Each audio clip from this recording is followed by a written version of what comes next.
很多大哥呢对于子线的长与短他没有定义啊。为什么有人用长子线？为什么有人用短子线？短子线钓鱼跟长子线钓鱼有什么区别啊？我有什么区别呢？哥哥，来，我来跟你聊一聊啊。所有这边大哥听好，看钓法，看鱼情啊，看鱼情。如果你把子线能运用的好，鱼货上大哥能帮助你稍微提高一点，问题不大啊。所有大哥听好，如果你是钓跑铅的，什么叫跑铅呢？只要是钓笨的，钓子线塘底的啊，2颗子线塘底的，只要你是钓笨，追寻一种钓笨的这种干法。所有大哥听好，大个体鱼啊，比方说你是钓青鱼的啊，钓这种鲤鱼的，一定是用长子线的。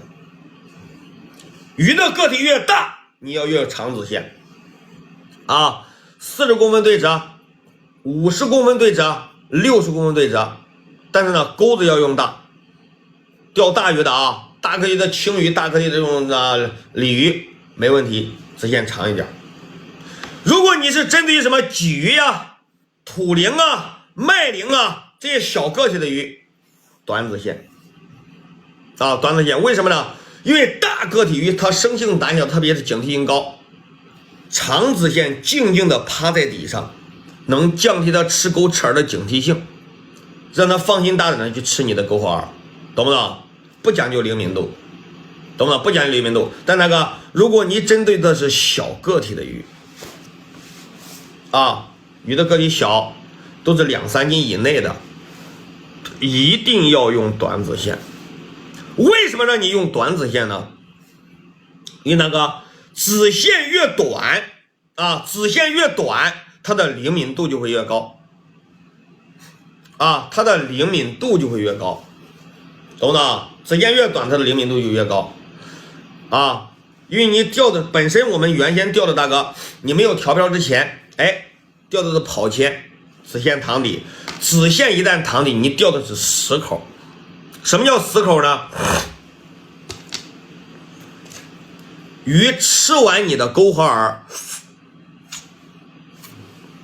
拉着走，拉着跑，哎，你的浮漂上才出现了这种动作，这叫死口，懂不懂？这叫死口啊！这种情况下，大哥，你记得，子线越短，它传达的信号就越灵敏。子线越短啊，晚上好。子线越短，大哥，你浮漂产生这种飘向的速度呢，它就越迅速啊，越迅速的灵敏度就越高啊。然后大哥，这是第一个点，还有第二个点。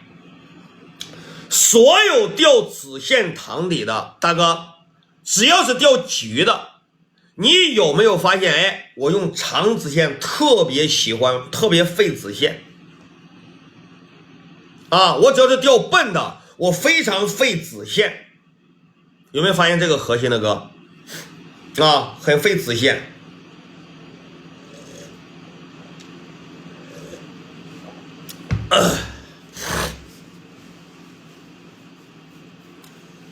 特别费子线啊！为什么它费子线呢？2个点啊，哥，听好了。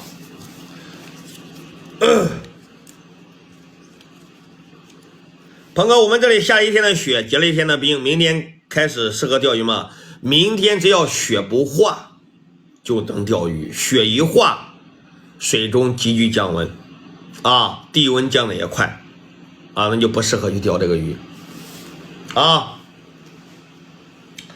然后大哥听好了，听好了，因为本身你一旦去钓笨的时候，你的调漂啊，调漂，只要你是钓的子线塘底，你在进行调漂的时候，你的浮漂上只有铅皮的重量，没有钩饵的重量。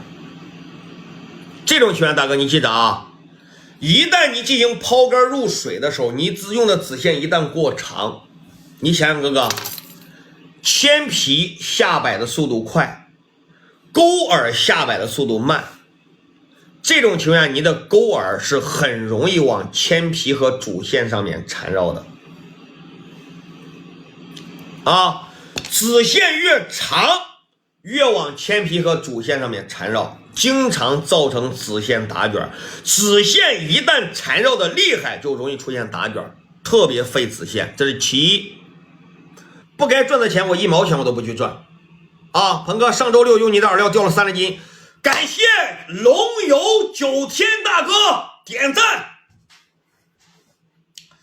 不管玩野钓，不管玩黑坑，这里边的促食剂、药酒，包括它的诱食剂，比你买的任何家的30、50、80、100一瓶的含量都要多。这是真正有用的玩意儿，意思大哥。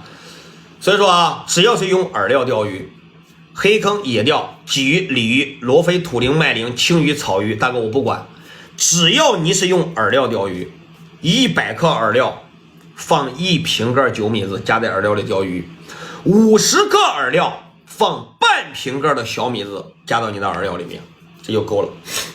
所有饵料里面加小米子的，除了我刚才给你讲的这种打窝的量啊，全是鲫鱼吧，牛逼。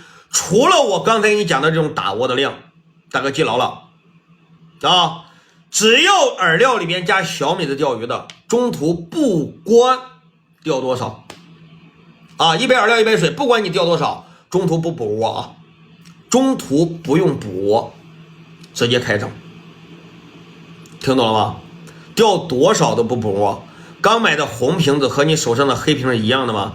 哥哥，我们的窝料只有这一种瓶子啊，只有这种瓶子。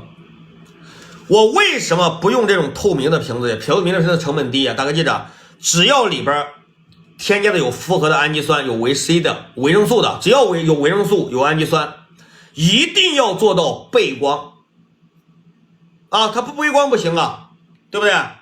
还好，哥哥，我再给你看一个数据。